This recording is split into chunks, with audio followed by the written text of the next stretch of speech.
First off, this is a dream come true of this opportunity to, be able to play in the NFL for the Vikings, no less. And I just wanted to give a thank you to my mom, Hillary, my aunt, Debbie, my grandmother, Laverne, grandma Gigi.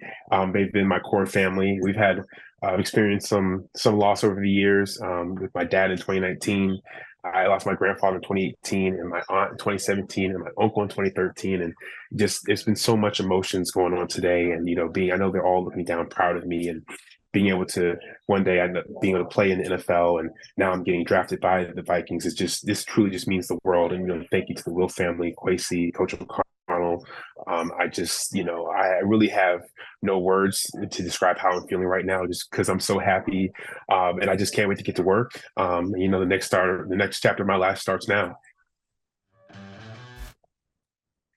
Walter, I'm curious with your educational background, you probably had a lot of opportunities outside of football, but you kept going, went to Oklahoma and so forth. I guess what has driven you to want to pursue this as a career as opposed to all the other things that Stanford could have provided you?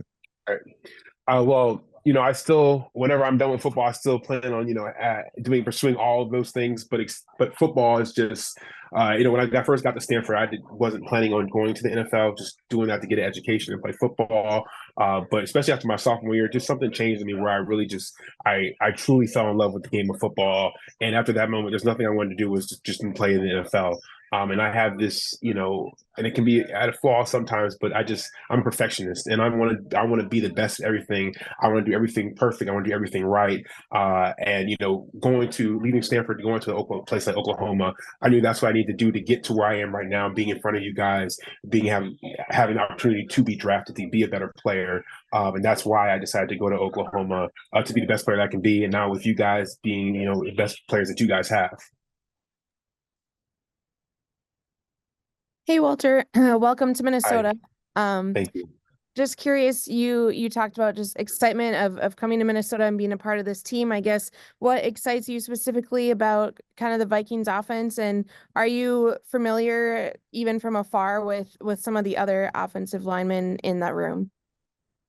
I'm only really familiar with Christian Darrisaw, and that's kind of from afar. I've watched some of his film and tape from YouTube, or going on Exos and whatnot. I'm not too familiar with the Vikings offense, but I got to say, with the amount of experience I've had with different O-line coaches, different head coaches, different systems, that I don't think I'll have too much of a problem. And I know I'll have the resources like Christian there and the O-line coach, assistant O-line coaches there to help me along the way. And I really just can't wait to get to work when rookie minicamp starts and minicamp, and just getting into the playbook and start learning. Hey Walter, I guess you did some right tackle in the East-West Shrine game. I was curious how that went for you, and if it's really much of an adjustment after playing so much on the left side. Actually, I did play right tackle for the practice, but in the East-West Shrine game, I was left tackle the whole time. But when I did go to right tackle, it wasn't, I think playing at left tackle for, all 5 years and only really practicing on that side, there was a little bit of adjustment, but nothing that I don't think I can't handle. I see myself playing tackle, whether that is on the right or left side. So I'm just excited for the opportunity to play either. Well, how did it sort of come together that you decided to go to Stanford? And obviously, I know the engineering, like academics, would have played a part in that, but from opposite coasts from where you're growing up, how did that all come together for you? Like I said, I've been wanting to go to Stanford since before I got into football.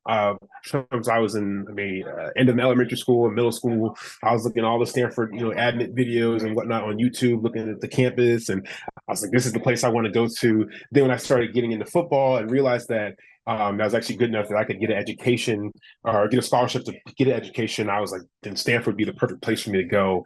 And so that's, I was really just, once I got the Stanford offer, it's kind of a done deal, saying like, okay, I'm going to Stanford. That's where I want to go. And then when I got to Stanford, because before I got to Stanford, I wanted to be a cardiothoracic surgeon specializing in pediatrics. I don't exactly want to do that anymore. I still want to go into medicine, but do more work with engineering, combined with my major is biomechanical engineering.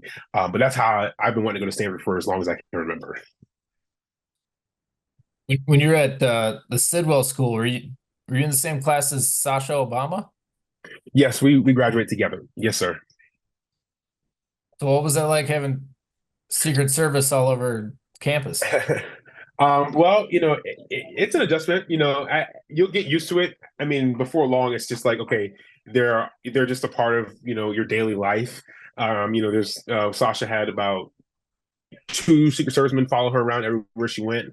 I know that sounds crazy. When you're walking past, they're just standing outside the door, or when she's arriving in like a 4 or 5 car caravan. You got bomb sneaking dogs every now and then coming out. So it became normal for us, and especially getting to high school and whatnot. It was not too bad. I mean, it did come with its perks. We did go on we had a class trip to like a not class trip, but it was a trip to we had a trip to China or Beijing, and some of us went. And Shasta was one of them. But I mean, we had a whole hotel floor to ourselves. We ate by ourselves. We had early access to these things, so it never came with some of its benefits. But it wasn't that bad, and even they're very nice. You even get to know some of them as well. So after a while, it just became everyday life. Hey, Walter, you started thanking your first congrats. You started thanking Thank you. your mom and talking about your grandmother. Just can you describe just how much they've, I guess, impacted or helped you in this journey? Yeah, I just, they've really done so much for me, especially my mom. From obviously for as long as I can remember, she's been with me since the beginning, obviously. But I mean, I can remember just from going to the park late at night, and back when I was still trying to go to basketball, and she, when the lights would go out, she would turn the car lights on. I'm just getting up hoops, and it's 10 o'clock, 11 o'clock at night to help drive me to school at 6 a.m. in the morning, to making sure that I always had a meal in front of me, driving me to practice, doing AAU, doing classes, being able to find a way to pay for these medical camps that I went to during the summer. She truly did everything that needed to be done, and just to have this moment, especially for her to know that all of your hard work has paid off, and you helped me. Without you, I wouldn't be right here at all. That's a fact. Without her, I wouldn't be sitting here speaking to you guys right now. And off of her, just the rest of my family, from my grandmother Laverne, who's in Memphis right now, my grandma Gigi, who's able to come here today, to my aunt Debbie, who was really just that's like our core family, and of course my cousin Cody as well. But it's just us. We used to have a large family, and then it just felt like after we lost someone, we grew closer and closer together, and it was a team effort getting to this point. And they poured all of their hard work into me, and that's how I'm able to sit here in front of you guys, and it just truly means the world. Any other questions for Walter? Well, Walter, I was curious about the basketball background. I noticed that you had a higher vertical than most left tackles do. I wonder how that helped you when it came to football and playing at a position that does require a lot of agility. And so how did basketball kind of help you with that? Well, first off, being able to have being for a tackle to have great feet, being able to move well. I think that's very important, and I think I got that from basketball, from doing that since AAU, since I was in elementary school, and having that background. And then when I finally got to football, a lot of stuff just kind of came naturally to me, and it was easier for me to learn. And so, yeah, basketball was a huge help for me. I mean, I remember, I was jump roping every day. I was getting up in mornings, getting shots up, doing conditioning. But I think that's what helped me, have that pretty nice vertical, and being able to stay conditioned when we would do like our runs in college for strength and conditioning. I would say this: I wasn't, the Michael Jordan type, LeBron James type guy. I was more of a Dennis Rodman, got the rebounds, boxed you out. But I knew my role, and that's what my senior year we won the championship. We beat two nationally ranked teams, and I'm 6'6". I was the tallest person on my team. I was like center/forward. I had to go up against two 6'10" twins in the championship game. I fouled both of them out. They couldn't do anything against me. But you got being able to have that basketball background really helped me with football.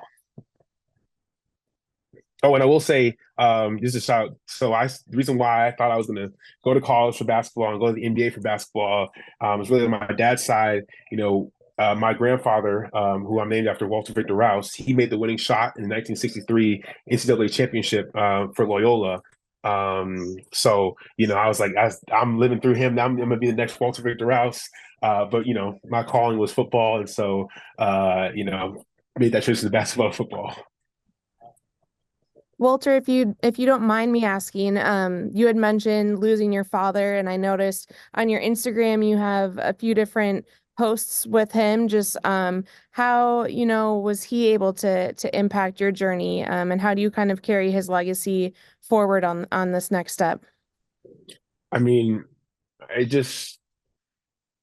think about him every day, and it's just I can't believe that he's not here with me. And but one of the things that we bonded over is when I was younger, I couldn't read well, and I was falling behind in class. And he introduced me to comic books and superheroes, and we started reading comic books together to really improve my reading. And I did. And the first one was Spider-Man, and that was, really the first time we truly bonded when I was younger. And from then on, whether it came to, basketball or something else, it just, our relationship just grew more and more and more. And regardless if I was the worst player on the basketball team or not, whatnot, he would tell the world on Facebook, his friends, his fraternity brothers, that my son's, he's going to be the best player here. He's going to be top 50 here. He could go on and on about me. And I just, I wish he could see this moment, right, me getting drafted, because I know he would just he